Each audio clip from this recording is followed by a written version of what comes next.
Ah, yes, excuses. Well, coming from personal atheist experience, that's exactly what atheism is. It's excuses for a worldview which is a collection of beliefs that does not have correspondence with objective reality. For example, atheists would need to have faith that everything was created by nothing, out of nothing, and for no purpose, or that the universe has always eternally existed, yet it exists without reason. They would also need to have faith that everything in nature with a design is without a designer, and order came from chaos.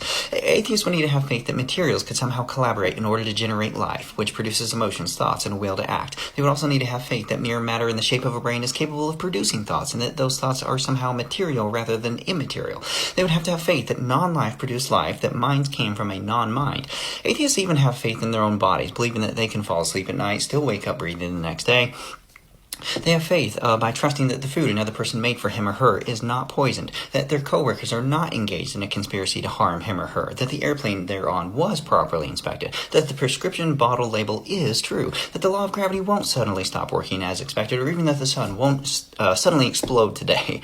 Every time an atheist makes plans for the future, they are doing so in faith that tomorrow exists. Now, many atheists even possess the faith that they were created via purposeless evolution, yet somehow evolved with the purpose of becoming better and better as time goes on. Oddly enough, even some atheists have faith that life on other planets exists, even though they have no evidence for such a claim. In fact, many atheists have faith that black holes exist, even though they have no personal experience that would allow them to even have such a belief. At best, they have only the fallacious argument, which is appealing to authority. Now, many will claim that black holes not only exist, but they emit radiation, and they try to justify this claim by appealing to the authority of perhaps like Stephen Hawking. But can a finite, infallible human being be an infallible expert? No. Have scientists ever been wrong? Yes, multiple times throughout all of history.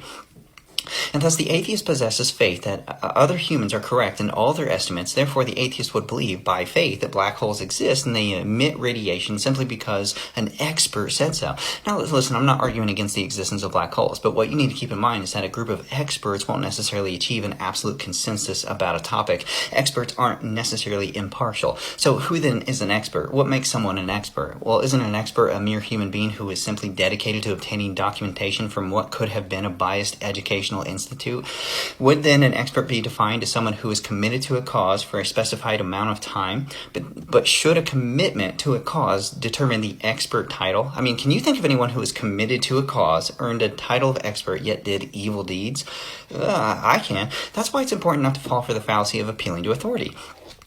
Listen, titles are earned when someone puts in enough time and dedication to acquiring such titles. However, possessing a title doesn't make that person an expert on truth, especially if that expert denies the overwhelming evidence that points to intelligent design, a fine-tuned universe, life which originated from life giver. Truly, atheists have more faith than Christians.